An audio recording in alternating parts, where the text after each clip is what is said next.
नमस्कार दोस्तों, ACC preparation के यूट्यूब चैनल आपका स्वागत है। और दोस्तों हम लोग एनसीईआरटी साइंस के विषय में पढ़ रहे थे, जिसमें हम लोगों ने बायोलॉजी और केमिस्ट्री को पढ़ रखा है। एनसीईआरटी की क्लास 9 और 10 की बायोलॉजी और केमिस्ट्री को हमने पढ़ लिया है। अब हम लोग का फिजिक्स टॉपिक चल रहा है, जिसमें हम लोगों ने पिछले चैप्टर में या पिछली वीडियो में हम लोगों ने विद्युत धारा यानी कि इलेक्ट्रिसिटी के विषय में पढ़ा और उसके जितने भी नियम थे, वोल्ट मीटर क्या है, विभव क्या है, ओम का नियम, सबको हमने डिस्कस कर लिया। आज का जो हमारा टॉपिक है वो नया चैप्टर है, वो है विद्युत धारा के चुंबकीय प्रभाव। यानी कि इसमें हम समझेंगे कि इलेक्ट्रिसिटी से या लाइट से मैग्नेटिज्म यानी कि विद्युत धारा से या विद्युत धारा के चुंबकीय प्रभाव। ठीक है, चुंबकीय प्रभाव आज इसके विषय में हम पढ़ेंगे और इससे बनने वाले टॉपिक या बनने वाले प्रश्नों के विषय में हम चर्चा करते हैं। चलिए देखते हैं। देखिए, अब विद्युत धारा से चुंबकीय प्रभाव के बारे में बात करें तो जैसे हमारा एक चुंबक व्यवहार करता है, अगर आप चुंबक को किसी लोहे के टुकड़े के पास रख दें तो उसको आकर्षित कर लेता है या लोहा उस चुंबक में आके चिपक जाता है। ठीक है, ये तो हो गई चुंबक की बात। अब हमारा जो टॉपिक है वो कह रहा है कि विद्युत धारा से या विद्युत धारा के चुंबकीय प्रभाव, यानी कि विद्युत धारा क्या उसके कारण या विद्युत धारा जो लाइट है वो चुंबक जैसा व्यवहार करती है, इस विषय हम डिस्कस करेंगे। ठीक है, तो थोड़ा सा हम चर्चा कर लेते हैं पहले चुंबकीय प्रभाव या चुंबक के विषय में। देखिए, अगर हम डायरेक्शन की बात करें, जैसे कि दिशाओं को जानने के लिए, तो आपको पता होगा ऊपर क्या होता है, उत्तर।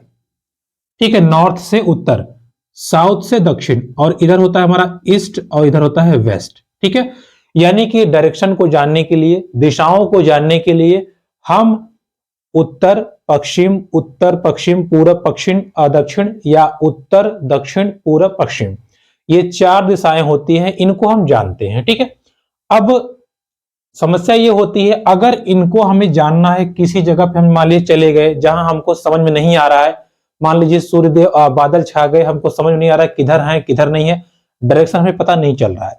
उसके लिए साइंटिस्टों ने क्या किया, एक यंत्र बनाया।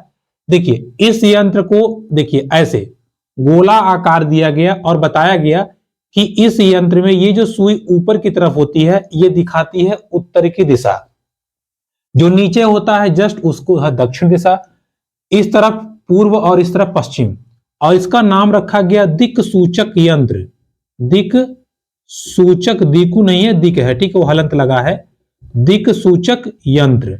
दिक् सूचक यंत्र मीन्स जो दिशाओं को बताता है। ठीक है, जो दिशाओं को बताता है उसको क्या कहते हैं, दिक् सूचक यंत्र। ओके, अब बात को समझिएगा। जब इस दिक् सूचक यंत्र को एक मैग्नेट के पास, एक चुंबक के पास लेके जाया गया, तो इसका जो ये उत्तर वाला हिस्सा है, ये जो उत्तर वाला हिस्सा है, देखिए समझिएगा, ऐसे मान लीजिए मेन रूप से ये चारों दिशाएं हैं। ठीक है लेकिन देखिए अब क्या हुआ, जो ये उत्तर वाली सुई है ये थोड़ा सा इधर हो गई, टेढ़ी हो गई, थोड़ा सा टेढ़ी हो गई। ठीक है, यानी कि विक्षेपित हो गई। ऐसे मान लीजिए ये है, ठीक है, पूरब पश्चिम। अब ये मान लीजिए उत्तर और दक्षिण का है, लेकिन जब इसको हम चुंबक के पास लेके जा रहे हैं तो ये थोड़ा सा इधर भाग गई।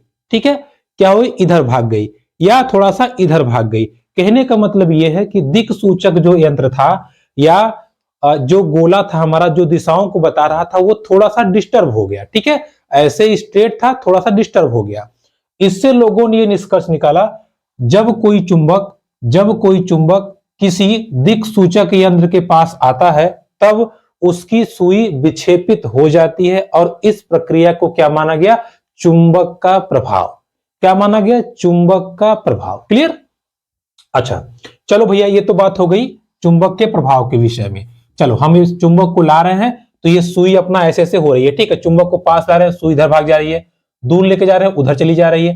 कहने का मतलब ये है कि चुंबक के गति से या चुंबक के आसपास करने से जो हमारा दिक् सूचक यंत्र है या जो डायरेक्शन को बताने वाली मशीन है, उसकी सुई इधर उधर हो रही है। ठीक है, इसका साफ साफ मतलब ये हुआ कि चुंबक के प्रभाव के कारण उसमें डिस्टरबेंस आ रहा है। चलो, ये तो हो गया चुंबकीय प्रभाव। ओके, बाद में क्या हुआ, जब तांबे के बाद में एक साइंटिस्ट आए, उनका नाम था हेंस हैंस क्रिश्चियन, ठीक है, हैंस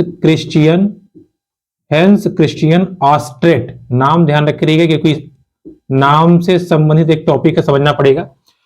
हैंस क्रिश्चियन ऑस्ट्रेट, इन्होंने क्या किया, इन्होंने कहा ऐसा करो, दिक्सूचक यंत्र के बगल में इन्होंने एक तांबे की तार, तांबे की तार इन्होंने रख दी। तांबे की तार रख के देखा, कुछ नहीं हुआ यार, कोई दिक्कत नहीं है, कुछ हो ही नहीं रहा है, क्या मतलब है, चलो। लेकिन जैसे ही तांबे की तार में इन्होंने इलेक्ट्रिसिटी प्रोवाइड की, या आप कह सकते हो जैसे ही इन्होंने इसमें विद्युत, जैसे ही इन्होंने इस तार में विद्युत को प्रवाहित किया, विद्युत को, खटाक से तुरंत ये सुई भाग गई, ये सुई भाग गई। और जितनी विद्युत धारा को तेज करते थे उतना ये सुई भाग जाती थी। मतलब जो सुई ऐसे सीधी थी वो टेढ़ी हो गई, और लाइट बढ़ाया और टेढ़ी, और टेढ़ी, एकदम टेढ़ी, ठीक है। अब इनके दिमाग में, अरे ये तो चुंबक से होता था, ये ऐसे कैसे हो गया। तब इन्होंने कहा अच्छा, तब इन्होंने बताया यदि किसी तार में या किसी चालक में हम विद्युत धारा या हम लाइट देते हैं, हम लाइन लगाते हैं, हम स्विच ऑन करते हैं, तब उस तार के चारों तरफ या उस तार के आसपास चुंबकीय क्षेत्र या चुंबकीय आवरण बन जाता है। जैसे ये जो मान लीजिए चुंबक था, इसके चारों तरफ इलाका क्या था, चुंबकीय क्षेत्र।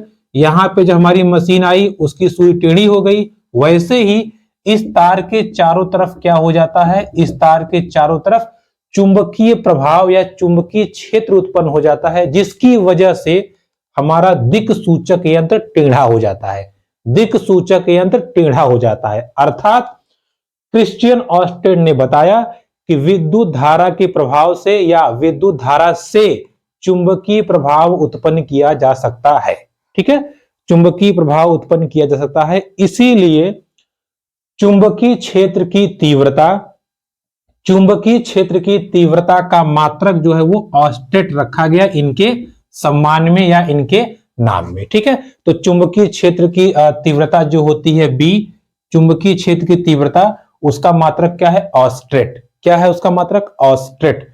चुंबकीय क्षेत्र की तीव्रता का मात्रक क्या है, ऑस्ट्रेट है, ठीक है। क्या है, ऑस्ट्रेट। इस बात को आप ध्यान रखिएगा। क्लियर हुआ।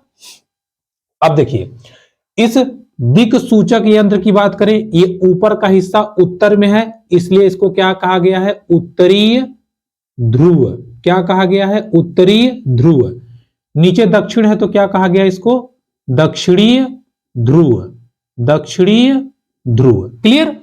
सोचिए, एक दिक्सूचक यंत्र यानी कि जो दिशाओं को बताता है, जब उसको चुंबक के पास रखा गया तो उसकी जो सुई है वो ऐसे हिल रही थी, आगे पीछे हो रही थी, अर्थात इस पे बल लग रहा था, कुछ ना कुछ इस पे डिस्टरबेंस आ रही थी, ओके। लेकिन जब इसी मशीन को एक तार के पास रखा गया तो कुछ नहीं हुआ। लेकिन जब उस तार में हमने लाइन को लगाया, इलेक्ट्रिसिटी हमने प्रोवाइड कराई या इलेक्ट्रिसिटी हमने उससे फ्लो कराया, तुरंत ये डिफ्लेक्ट हो गई या तुरंत ये सुई हिलने लगी।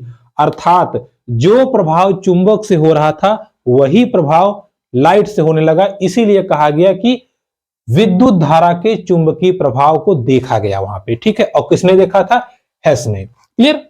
चलिए, बाद में इसमें बहुत सारे एक्सपेरिमेंट हुए, बहुत सारे लोगों ने दिया, लेकिन मेन हमारा क्या था, चुंबकीय प्रभाव हमें विद्युत धारा से कैसे देखने को मिलता है, इसके विषय में किसने बताया, इसके विषय में बताया किसने, हेस ने, ठीक है। हेस ने बताया कि चुंबकीय प्रभाव हमें कैसे देखने को मिलता है। अब बात को हम समझते हैं। देखिए देखिए, जैसे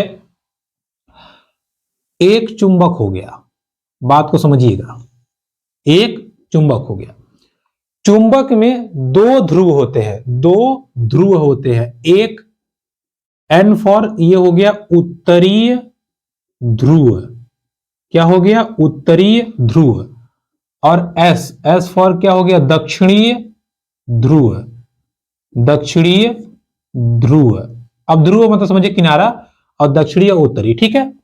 अब देखिए, जब सुई को देखिए, जब ये देखिए, जैसे मान लीजिए सुई है, ये सुई ऐसी है, ठीक है, सॉरी, दिक्सूचक यंत्र जब इसको पास लाया गया, जब पास लाया गया तो ये देखा गया सुई इधर भाग गई, ठीक है, सुई क्या हुआ, इधर भाग गई। अच्छा, इसी यंत्र को जब यहां लाया गया, देखिए बात को समझिएगा, इसी यंत्र को जब यहां लाया गया, देखिए जब यहां लाया गया इसी यंत्र को, तो सुई इधर भाग गई। अब दोनों में अंतर देखिए, दोनों में बताइए सुई किधर भागी है। अगर आप ध्यान से देखें तो इसमें सुई इधर भागी है और इसमें सुई इधर भागी है, ठीक है, इसमें सुई इधर भागी है। अच्छा चलो ठीक है। अब अगर इस चुंबक को पलट दें, अगर इस चुंबक को हम पलट दें मतलब ऐसा कर दें, देखिए ऐसे ऐसे कर दें, यानी कि एन इधर कर दें, एस इधर कर दें। अब हम जब चुंबक को दिक् सूचक यंत्र को यहां ला रहे हैं तो हमारा सुई इधर भाग गया और इस वाले में लेके आए हम तो इधर भाग गया। अब देखिए ये ऐसे हो गया, ये ऐसे हो गया। जरा ध्यान से देखिए इन चारों सिंबल को आप ध्यान देखिए, आप क्या पाएंगे।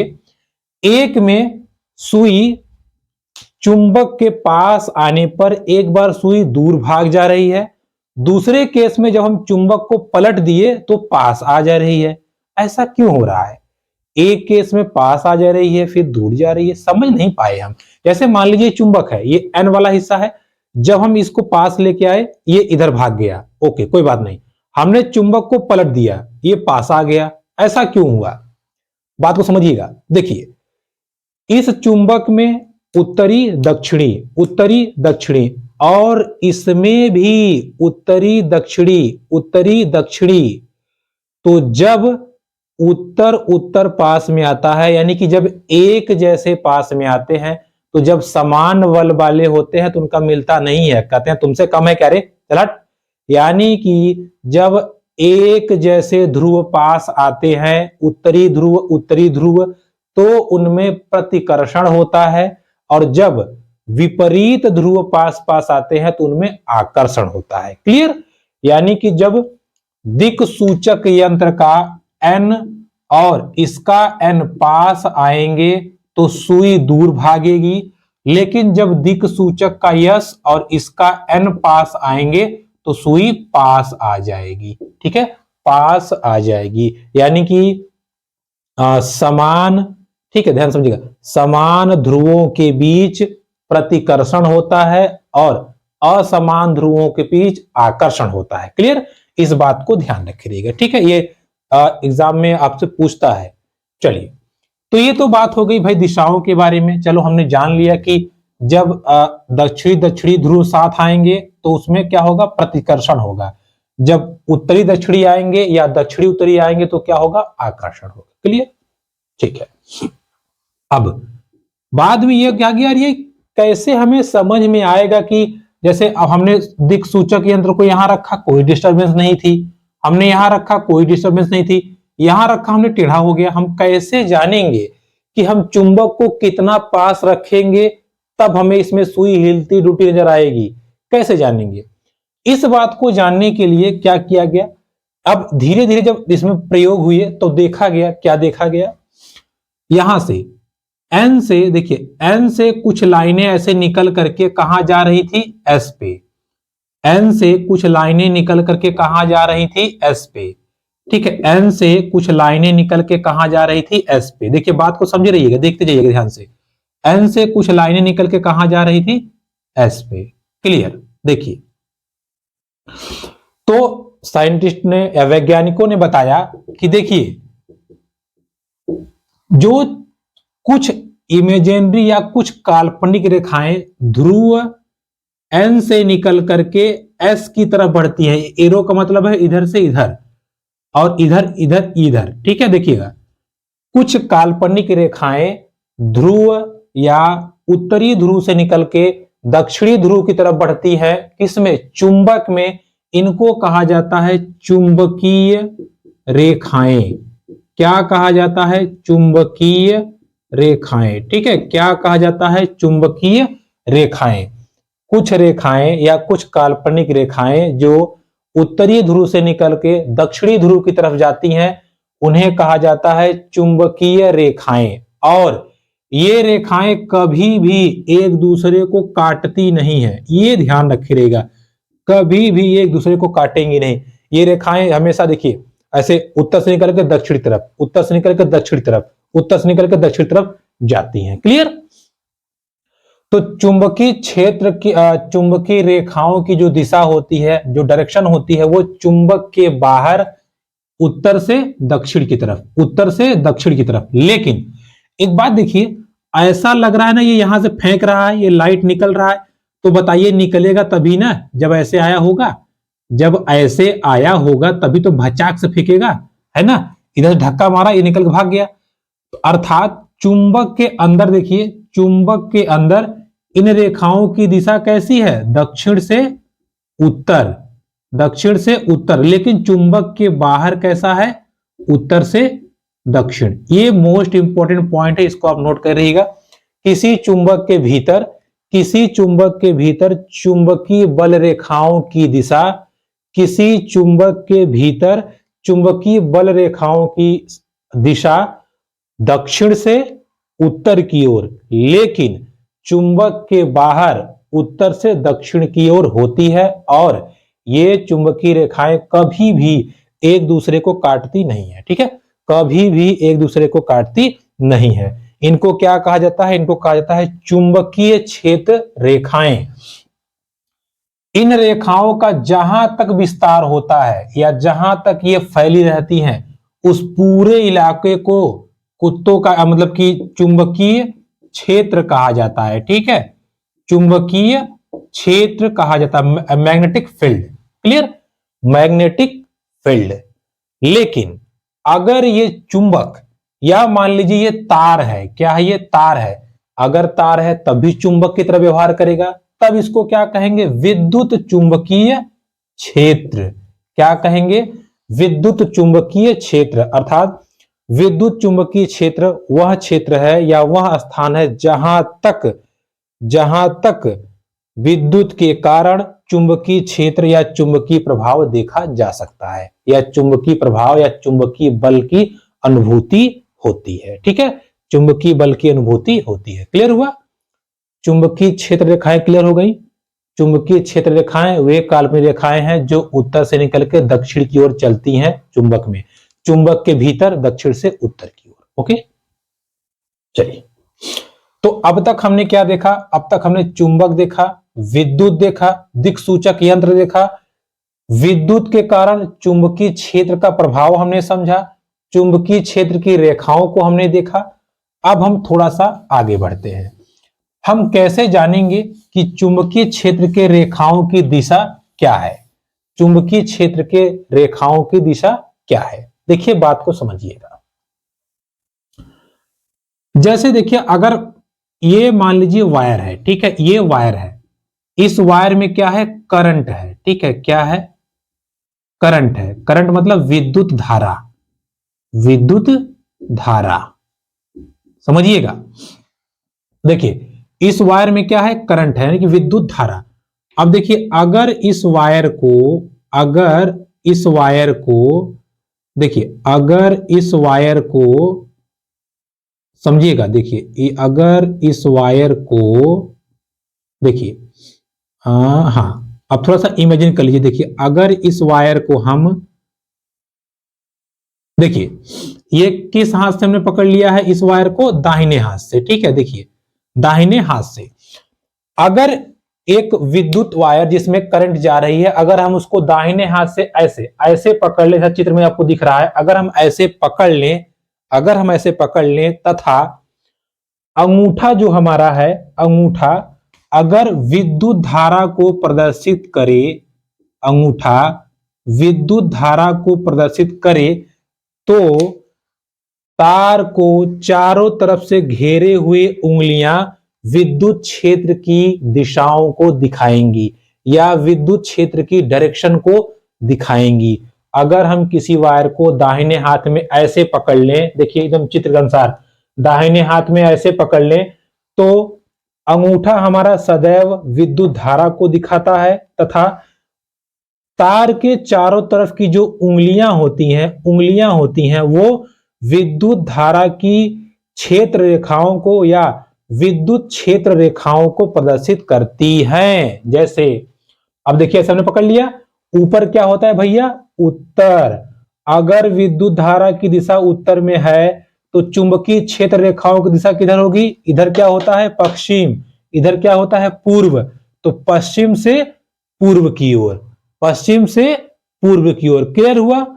इस नियम को क्या कहते हैं? दाएं हाथ का, दाएं हाथ के अंगूठे का नियम। ठीक है, दाएं हाथ के अंगूठे का नियम कहते हैं। इस नियम को मैक्सवेल का कार्क स्क्रू नियम भी कहते हैं, कार्क स्क्रू नियम भी कहते हैं। मतलब उन्होंने कहा था अगर हम पेचकस को ले लें, ऐसे से घुमाएं, ऐसे से घुमाएं, तो जो पेचकस जो आगे बढ़ता है ये हो गई विद्युत धारा की दिशा, और जो हमारे हाथ की उंगलियां हैं ये हो गई चुंबकीय क्षेत्र रेखाओं की दिशा। क्लियर हुआ आपको? कोई दिक्कत नहीं है। जैसे आपसे सवाल पूछता है, देखिए बात को समझिएगा, पहले हम डायरेक्शन क्लियर कर लेते हैं। देखिए ऊपर होता है उत्तर, नीचे दक्षिण, इधर पूर्व, इधर पश्चिम। अब हम दाएं हाथ के नियम से समझते हैं कि चुंबकीय क्षेत्र रेखाओं की दिशा कैसे होगी। अब मान लीजिए ये वायर है, इसमें करंट जा रही है, हमने ऐसे पकड़ लिया, ऐसे, ठीक है, ऐसे पकड़ लिया। अब यहां लाइए, विद्युत धारा की दिशा किधर है? उत्तर की तरफ। चुंबकीय बल रेखाओं की दिशा किधर होगी? देखिए इधर से इधर, इधर से इधर, यानी कि पश्चिम से पूर्व, पश्चिम से पूर्व। क्लियर हुआ? चलिए अब मान लीजिए हमने हाथ को ऐसे कर दिया, ठीक है, ऐसे। अब आप बताइए, अब देखिए विद्युत धारा की दिशा हो गई नीचे दक्षिण की तरफ, चुंबकीय बल रेखाओं की दिशा पूर्व से पश्चिम, पूर्व से पश्चिम, पूर्व से पश्चिम। तो इस प्रकार आप चुंबकीय क्षेत्र की दिशा को आराम से ज्ञात कर सकते हैं। ऐसे कर दीजिए, लीजिए। अब देखिए विद्युत धारा की दिशा किधर हो गई? पश्चिम साइड में, पश्चिम साइड में। चुंबकीय बल रेखाओं की संख्या देखिए नीचे से ऊपर, नीचे से ऊपर, दक्षिण से उत्तर। ठीक है, क्लियर? तो इस लॉ को एकदम दिमाग में रखिएगा, ऐसे दाहिने हाथ में लेकर के, चाहे जैसे मन तैसे पूछ ले। एग्जाम में पूछता है, जो जब साइंस सब्जेक्ट आता है तो वहां कंफ्यूज करता है, कंफ्यूज नहीं होने का, आराम से नंबर लेना है। ठीक है, तो इस नियम से या इस नियम के आधार पे हम चुंबकीय क्षेत्र की दिशा को आराम से ज्ञात कर सकते हैं। बस ऐसे लीजिए, धड़ाधड़ लगा दीजिए। इसको मैक्सवेल का कार्क स्क्रू नियम भी कहते हैं। क्लियर हुआ? चलिए, तो ये हो गया चुंबकीय क्षेत्र की दिशाओं को ज्ञात करने का तरीका, या आप कह सकते हो कि हम चुंबकीय क्षेत्र रेखाओं को कैसे ज्ञात करते हैं, हमने समझा। ठीक है, चलिए आगे बढ़ते हैं। दाएं हाथ के अंगूठे का नियम था ये। आप चलिए आगे बढ़ते हैं। देखिए एक एक टर्म्स को हम समझते हुए आगे बढ़ते हैं। जैसे मान लीजिए कोई बेलनाकार आकृति है, ठीक है, कोई बेलनाकार आकृति है। अब इस बेलनाकार आकृति पर अगर तांबे के बहुत सारे ऐसे फेरे वाले तार, तांबे के बहुत ऐसे फेरे वाले तार से कोई आकृति बन जाती है, ठीक है, या कोई एक सिस्टम बनाया जाता है, तो इसको हम कहते हैं परिनालिका। क्या कहते हैं? परिनालिका। बात को समझिएगा, बेलनाकार आकृति में या बेलनाकार आकार में तांबे के तार द्वारा बनाई गई संरचना को क्या कहते हैं? परिनालिका। क्या कहते हैं? परिनालिका। तो आपसे पूछता है कि कुंडली नुमा आकृति तांबे की तार की कुंडली नुमा आकृति को क्या कहते हैं? परिनालिका। अब देखिए इस परिनालिका का प्रयोग कहां किया जाता है? देखिए इस परिनालिका का प्रयोग, इसमें नर्म लोहे के टुकड़े को डाल करके चुंबक बनाने में प्रयोग किया जाता है, या चुंबक बनाने के लिए प्रयोग किया जाता है। देखिए कैसे करते हैं। इस लोहे के टुकड़े को बीचों बीच डाल देंगे और इसमें एक हाई इलेक्ट्रिक करंट इसमें प्रोवाइड कर देंगे, मतलब बहुत ज्यादा करंट। जब बहुत ज्यादा करंट जाएगा तो करंट के कारण चुंबकीय क्षेत्र उत्पन्न होगा, और चुंबकीय क्षेत्र के कारण वहां पर एक चुंबकीय बल उत्पन्न होगा। और ये चुंबकीय बल क्या करता है? चुंबकीय बल लोहे के कणों को पीट करके एकदम पीट पाट करके एक तरफ कर देता है, मतलब सबको अलाइन कर देता है। और जैसे ही सब के सब कण एक तरफ हो जाते हैं वो चुंबक बन जाता है। ठीक है, तो चुंबक कैसे बनाया जाता है? चुंबक आपका बनाया जाता है कैसे भैया? चुंबक आपका बनाया जाता है परिनालिका में। परिनालिका में हम एकदम हाई इलेक्ट्रिसिटी करंट प्रोवाइड कर देते हैं, जिसकी वजह से लोहे के जो कण होते हैं वो विक्षेपित होकर एक तरफ हो जाते हैं और नर्म लोहा जो है वो चुंबक में बदल जाता है। ठीक है, तो यहां क्या आ गया, चुंबकीय बल। चुंबकीय बल क्या है, विद्युत चुंबकीय क्षेत्र के अंतर्गत, विद्युत चुंबकीय क्षेत्र के अंतर्गत लौह जैसी वस्तुएं या लौह एक विशेष प्रकार के बल का अनुभव करते हैं, जिसे हम क्या कहते हैं, चुंबकीय बल। क्या कहते हैं, चुंबकीय बल। ये बल गुरुत्वाकर्षण पर डिपेंड नहीं करता, ये अलग प्रकार का बल है जो केवल इलेक्ट्रिसिटी पर डिपेंड करता है। ठीक है, चुंबकीय बल। अब देखिए, जब चुंबकीय बल आया तो अब लफड़ा हो गया। अरे यार, ये कहां से आ गया? अभी तक तो हम लोगों ने चुंबकीय क्षेत्र की दिशा के विषय में पढ़ा था, अब ये चुंबकीय बल कहां से आ गया? हम इसको कैसे ज्ञात करें या चुंबकीय बल को हम कैसे समझें? देखिए, चुंबकीय बल को समझने के लिए या चुंबकीय बल कैसा होता है, इसकी दिशा क्या होती है, इसको समझने के लिए, इसको हम समझने के लिए हम छोटा सा डायग्राम बनाते हैं। देखिए, बात को समझिएगा। देखिए, ये छोटा सा डायग्राम है, इसको हम समझते हैं थोड़ा। देखिए,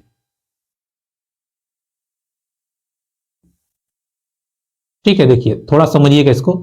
देखिए, अब ये डायग्राम के अनुसार हम समझते हैं कि हमारा नियम क्या था। ठीक है, देखिए ये उंगली थोड़ी सी बना समझ लीजिएगा, दो उंगली यहाँ पे। ठीक है, यहाँ पे 2 उंगली है, इसको समझ लीजिएगा। चलिए, अब क्या हुआ, एक साइंटिस्ट आए, कौन, फ्लेमिंग।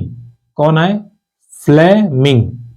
फ्लेमिंग ने कहा, क्या कहा, अगर हम बाएं हाथ की उंगली को, देखिए ए ऐसे कुछ इस प्रकार सज्जित करें, बाएं हाथ की उंगलियों को कुछ इस प्रकार सज्जित करें कि तीनों लंबवत हो। लंबवत मतलब 90 डिग्री। देखिए, 90 डिग्री, 90 डिग्री, 90 डिग्री। ठीक है, कुछ इस प्रकार सेट करें कि तीनों उंगलियां क्या हो, लंबवत हो, तथा यदि तर्जनी, ये तर्जनी है, ठीक है, ये मध्यमा है और ये अंगुष्ठ है। देखिए, यदि हम बाएं हाथ की उंगलियों को कुछ इस प्रकार सुसज्जित करें कि तीनों लंबवत हो, तथा यदि तर्जनी उंगली चुंबकीय क्षेत्र, तर्जनी उंगली चुंबकीय क्षेत्र तथा मध्यमा उंगली विद्युत धारा को प्रदर्शित करे, तब अंगूठा या अंगुष्ठ हमेशा चुंबकीय बल को प्रदर्शित करेगा। हमेशा चुंबकीय बल को प्रदर्शित करेगा। हमेशा चुंबकीय बल को प्रदर्शित करेगा। ठीक है, उन्होंने कहा कि यदि हम बाएं हाथ को कुछ इस प्रकार से सेट करें कि तीनों उंगलियां लंबवत हो, तब यदि तर्जनी उंगली चुंबकीय क्षेत्र को दिखाए तथा मध्यमा विद्युत धारा को दिखाए, तब चुंबकीय बल की दिशा हमेशा अंगूठे द्वारा ही दिखाई जाएगी, या हमेशा अंगूठा चुंबकीय बल को प्रदर्शित करता है। ठीक है, तो इस नियम को क्या कहा गया, इस नियम को कहा गया फ्लेमिंग के बाएं हाथ का नियम। ठीक है, देखिए, एक दाएं हाथ का नियम है, एक बाएं हाथ का नियम है। दाएं हाथ का जो नियम है वो किससे संबंधित था, वो संबंधित था आपका चुंबकीय क्षेत्र से। ठीक है, लेकिन जो बाएं हाथ का नियम है वो किससे संबंधित है, वो आपका संबंधित है चुंबकीय बल से। ठीक है, तो इस बात को आप ध्यान रखिएगा, चुंबकीय बल से। क्लियर? चलिए, तो इस प्रकार हम चुंबकीय बल को देख सकते हैं। क्लियर? तो आज के वीडियो में दोस्तों इतना ही। इसके आगे हम लोग अगले वीडियो में चर्चा करेंगे। वीडियो पसंद है तो please like, comment, share, subscribe channel. धन्यवाद।